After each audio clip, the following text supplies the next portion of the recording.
The first thing they take is your name, not all at once, but in pieces. You go from Eleanor to Mom, then to Grandma, and finally to just a pronoun in a sentence spoken with the sigh of a long-suffering martyr.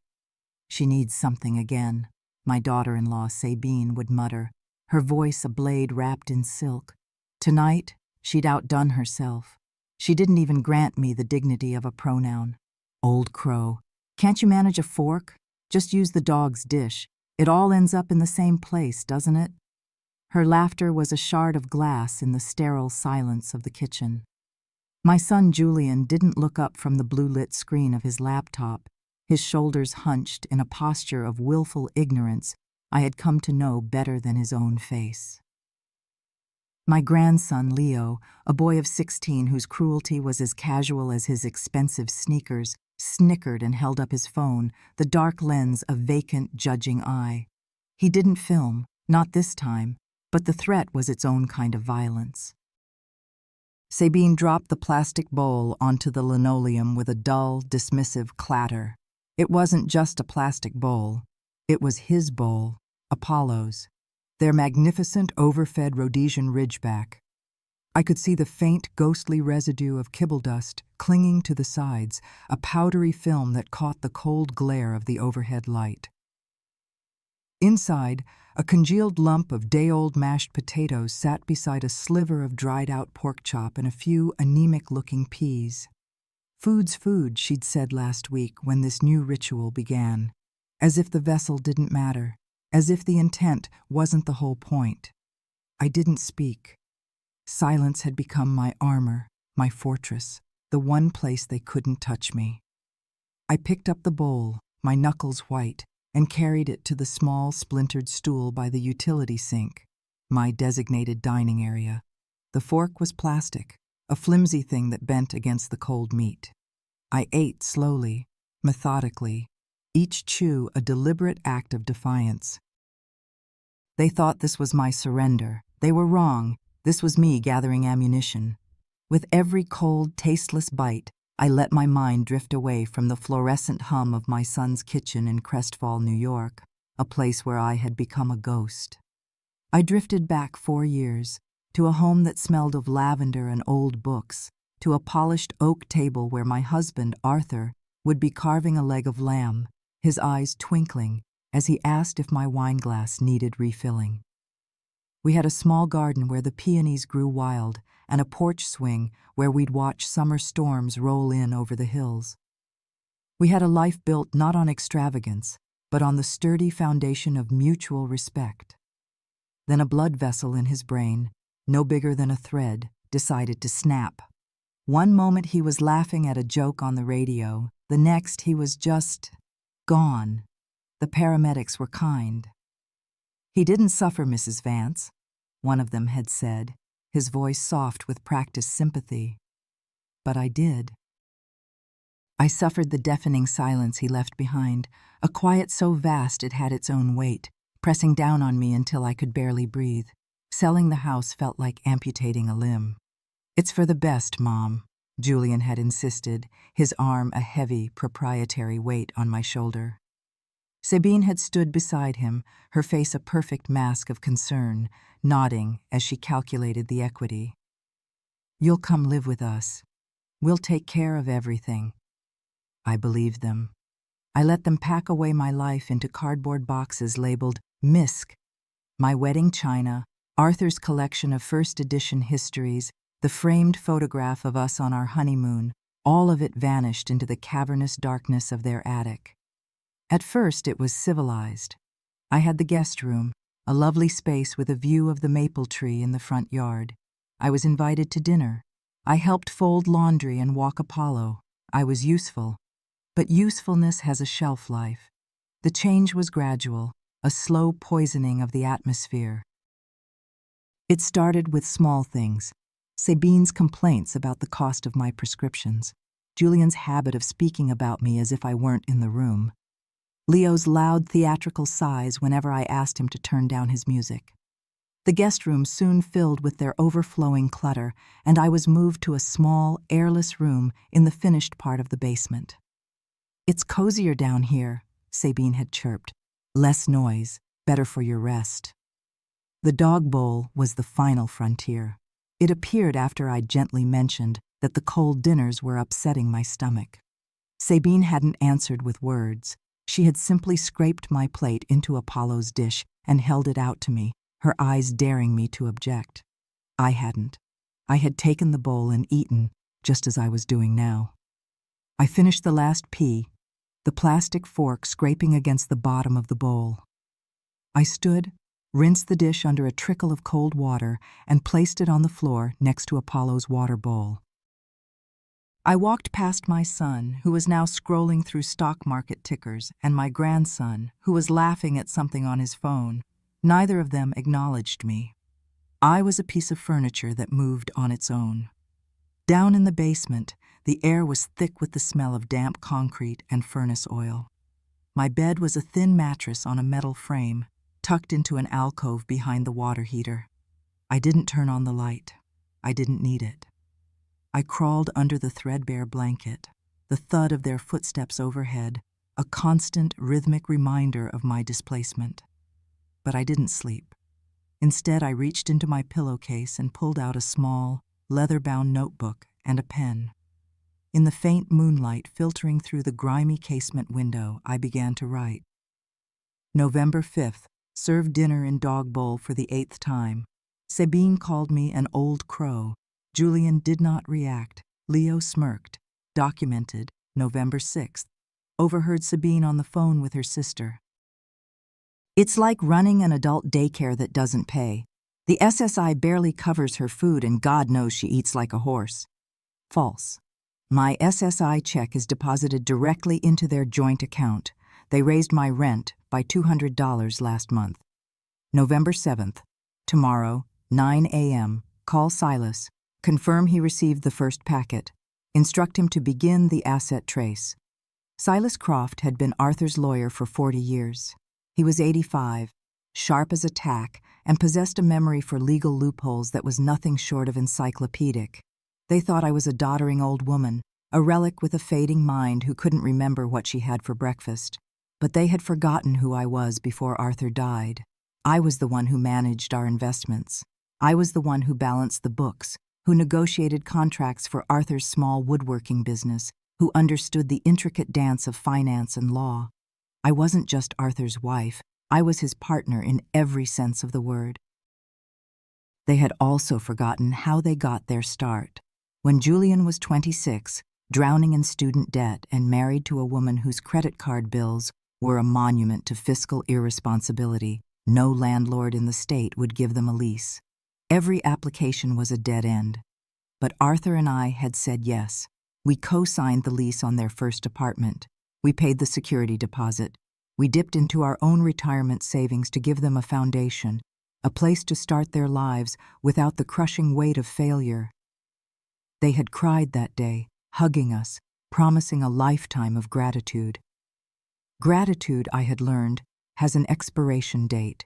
It soured like milk over the years as they climbed the social and financial ladder, a ladder whose rungs Arthur and I had held steady for them.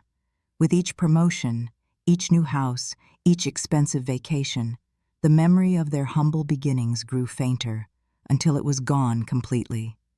They didn't see me as their benefactor anymore. They saw me as a line item on their budget, a liability, a walking, breathing inconvenience. But what they saw as weakness, I was honing into a weapon. They thought my silence was acceptance. They mistook my compliance for defeat. They had no idea that in the quiet darkness of my basement room, I was building a case against them, brick by meticulous brick. They thought they had taken everything from me. They would soon discover that the most valuable thing I possessed was my memory. And I remembered everything. The cruelty escalated with a chilling, calculated precision. It was never about physical violence. Sabine was too clever for that. There were no bruises to photograph, no broken bones to report. Her methods were far more insidious, designed to dismantle a person from the inside out, leaving no visible trace. It was the art of invisible abuse, and she was a master. One morning, I went to the small pantry to get a box of tea and found a new padlock on the door. Sabine was standing there, wiping the counter, her expression one of bland indifference. "We're trying to cut down on unnecessary snacking, Eleanor," she said, not looking at me. "Portion control is important at your age." She handed me a small insulated lunch bag. Inside was a single tea bag, 2 packets of artificial sweetener, and a dry biscuit, my ration for the day. I simply nodded and said, "Thank you." A week later, the handle on the door to the upstairs bathroom, the only one with a proper bathtub, vanished, replaced by a smooth metal plate. A note taped to the door read, "Plumber coming, do not use." No plumber ever came. I heard Sabine laughing on the phone that evening. She has a perfectly good toilet in the basement. It's not a spa. Honestly, the entitlement. I started taking sponge baths at the utility sink, the cold water chilling me to the bone. Leo, emboldened by his parents' open contempt, sharpened his verbal attacks. He began referring to me as the cellar dweller. He'd walk past me and make a great show of sniffing the air. "Ugh, it smells like mothballs and regret in here," he announced one afternoon to a friend he'd brought home. Julian was in the next room and said nothing. His silence was his signature on every act of cruelty. It was his consent. The final unforgivable straw was not the dog bowl, but what I overheard a few nights after that ritual began. I was making my way upstairs to retrieve a book when I heard Sabine's voice, sharp and venomous, drifting from the kitchen. She was on the phone, likely with her sister again. "I'm telling you, it's a drain on our W-2. It's like having a human fungus attached to your finances. You know what they should do? They should let you transfer the Social Security benefits to someone who's actually contributing, not someone whose only job is to breathe our air and wait to die." I froze in the hallway, my hand gripping the banister so tightly my knuckles ached. I could hear the faint clink of Julian's coffee mug against the granite countertop. He was there. He was listening, and he was silent. That was the moment something inside me finally broke. Not my spirit, but my patience. I retreated to the basement, my heart a cold, heavy stone in my chest. I opened my notebook. My handwriting was steady, clinical. I was no longer just a victim. I was a plaintiff, gathering evidence for a trial only I knew was coming. November 15th. Padlock on pantry. Rationed 1 tea bag. Bathroom door handle removed under false pretense of a leak. November 17th. Leo called me the cellar dweller in front of Julian. No response. November 19th. Overheard Sabine refer to me as a human fungus and a drain on the W-2. Julian was present and complicit in his silence. I did not weep. Tears were a luxury I could not afford. Instead, a cold, crystalline rage began to form within me. They had mistaken my grief for senility and my kindness for weakness. They had walled me in, brick by brick, hoping I would simply fade away. But they had forgotten I was the daughter of a stonemason. I knew how to find the cracks in any foundation, and theirs was built on a bedrock of lies. The following morning, the house was empty. Julian was at work, Leo at school, and Sabine was at her weekly yoga class. I had a 90-minute window. It was more than enough. I went to the back of my basement alcove and pulled out a dusty shoebox filled with the artifacts of my former life, old tax returns, dividend statements, and the faint, spidery handwriting of my husband in the margins of financial reports. Tucked inside an envelope was the business card I was looking for. Silas Croft, Esco, attorney at law. My hand was steady as I dialed the number. A gravelly voice answered on the second ring. "Croft." "Silas, it's Eleanor Vance." There was a brief pause. "Eleanor, it's been too long.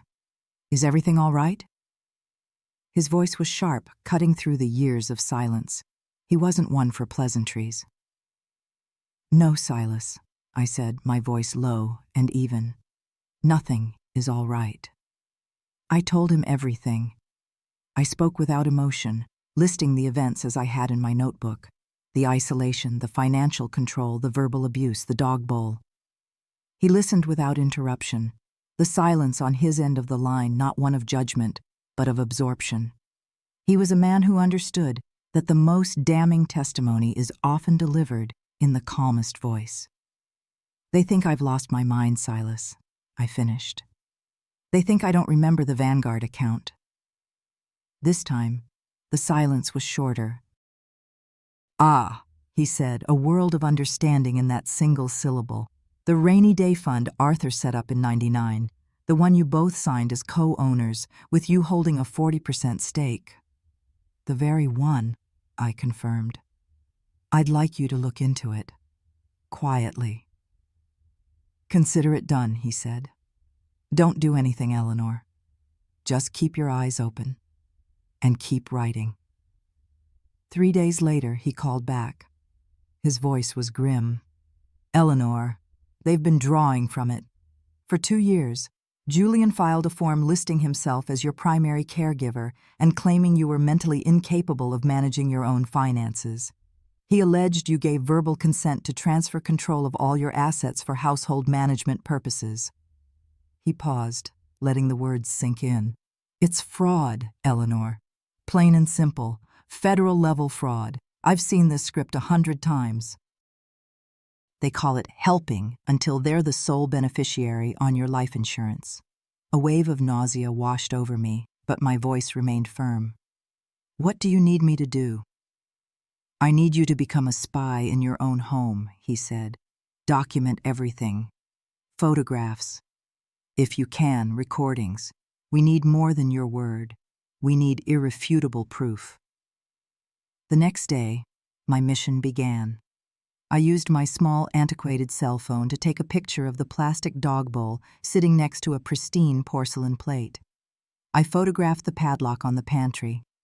I began carrying a tiny digital voice recorder, a gift from Arthur years ago for his birdwatching, in my pocket. I caught Sabine telling Leo, if she complains about the cold one more time, I swear I'm going to start charging her for the electricity to use the microwave. I recorded Leo bragging to a friend on a video call. It's like having a live-in tax credit that smells like old people. Every night I would upload the files to a secure online drive Silas had created for me. I played my part perfectly.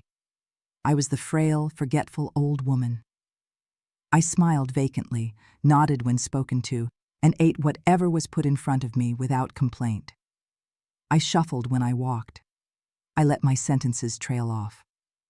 Behind the mask of senility, my mind was a whirring engine of calculation, lining up dates, documents, and damning declarations. They thought they were caging an animal. They had no idea they were forging a sword. The opportunity I was waiting for arrived on a crisp Tuesday afternoon in early December. The house was blessedly silent. Sabine had taken Leo to a regional debate tournament an hour away. Julian was at a mandatory all-day conference in the city. I had the entire house to myself until evening. It was time to set the final pieces in motion. I walked upstairs, my notebook in hand, and went directly to the landline phone mounted on the kitchen wall, a relic they never used and therefore never monitored. I found the number I needed, written on the back of an old recipe card for Arthur's favorite apple crumble. I dialed. A professional, brisk voice answered. Albright Property Management, this is Cheryl. Cheryl, my name is Eleanor Vance, I said, my voice clear and strong.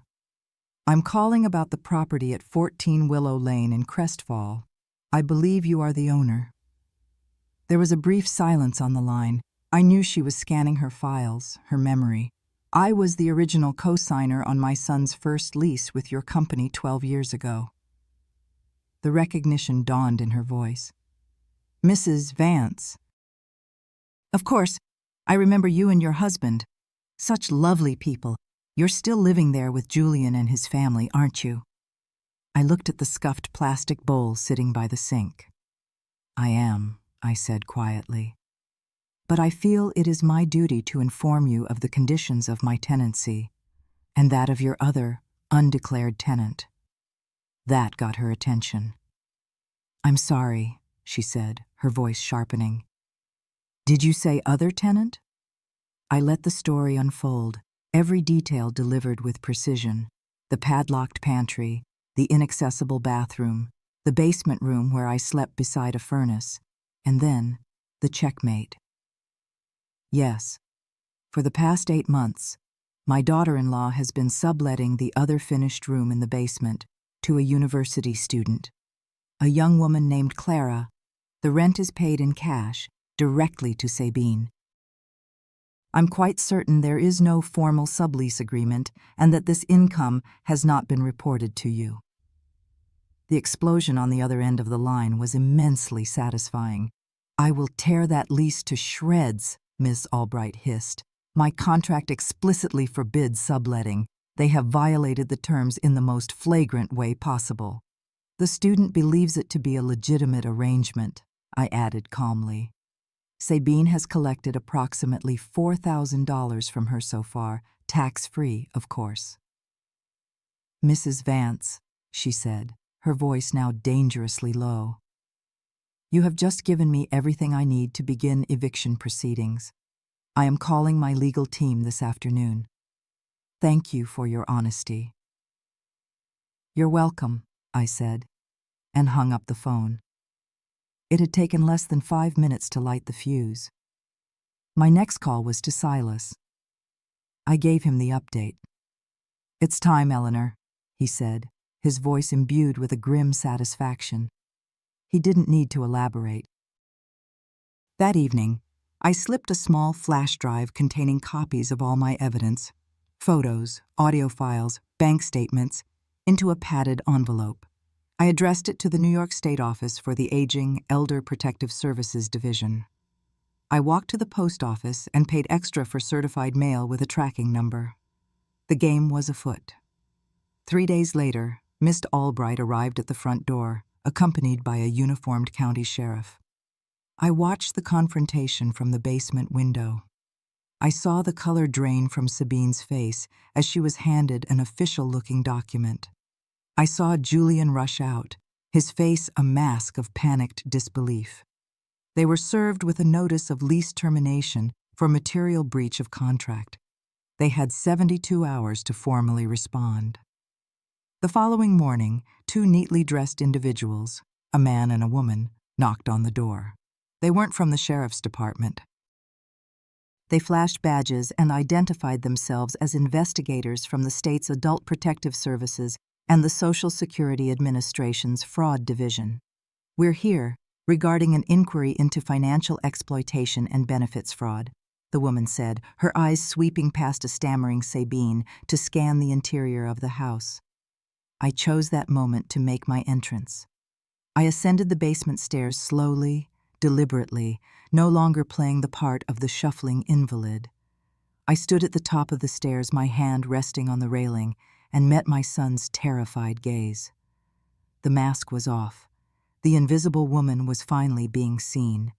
Sabine began to weep hysterically. Julian pleaded, talking of misunderstandings and clerical errors. Leo, appearing in the hallway, pointed a trembling finger at me and screamed, "This is all your fault. You ruined everything." I didn't flinch. I simply watched the life they had built on my silent suffering crumble into dust. Later that day, I received a call from a caseworker named Maria. "Mrs. Vance," she said, her voice gentle but firm, "we have completed our preliminary review. You are officially documented as a victim of financial and emotional elder abuse. We are initiating protective services immediately. We will help you with housing, asset recovery, and anything else you need." I closed my eyes and breathed in the musty basement air for the last time. It wasn't the smell of defeat anymore. It was the smell of freedom. They used to say I was too fragile to live on my own, too confused, too far gone. But here I stood, in the sun-drenched kitchen of my own quiet apartment overlooking a snow-covered park. After the eviction, and during the ongoing federal investigation into their finances, the state had placed me in a beautiful senior living community. Silas had worked his magic, untangling the web of deceit Julian had woven around my accounts. The Vanguard Fund, the money I was told was long gone, was restored to me. It had never been gone. It had simply been stolen. I didn't stop at survival. That would have been their victory. I decided to build. With a portion of my recovered funds, I opened a small bakery and tea room in the heart of Crestfall. I called it the Hearth. Not for the oven, but for the idea of a central, warming place in a home. On the wall, I hung a simple, hand-carved wooden sign. No one eats in the dark here. The hearth became a sanctuary for the invisible, the widows who were tired of eating alone, the overlooked mothers whose children were too busy for them, the women who, like me, had been silenced and made small. Every Wednesday, we hosted a gathering called Speak Your Truth. There were no microphones, just a long communal table, endless pots of tea, and a simple question written on a chalkboard.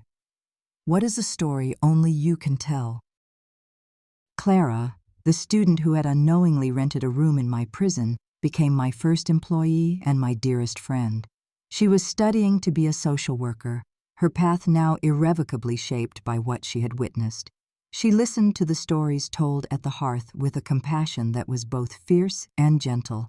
She was learning what silence costs and what listening can restore. One afternoon, a year after the hearth opened, the bell above the door chimed. A young man stood there, thin and hesitant, his eyes shadowed with a pain I recognized. It was Leo. He didn't ask for forgiveness. He simply said, "I didn't know. And I'm sorry I didn't want to know." He told me he'd left home, was in therapy, and was trying to understand the man he was becoming. I poured him a cup of tea. He now volunteers on weekends, washing dishes and listening. He is learning to be better. I never saw Julian or Sabine again. I heard they moved out of state, their careers in ruins, their reputations tarnished by the fraud investigation. I didn't seek out the details. Their story was over. Mine was just beginning. My legacy isn't the money they tried to steal or the house I lost. It's here, in the smell of baking bread and the low hum of conversation. It's in the eyes of a woman who finally tells her story and is believed. It's the quiet, unshakable knowledge that my value was never theirs to determine. They tried to bury me, but they didn't realize I was a seed. They thought my silence was the end, but it was just the beginning. It wasn't surrender, it was strategy. And when the world tries to erase you, you don't fight back by becoming like them. You remind them who you are by rebuilding, by reclaiming, and by blooming in the very places they tried to pave over. You teach them that wisdom doesn't shout.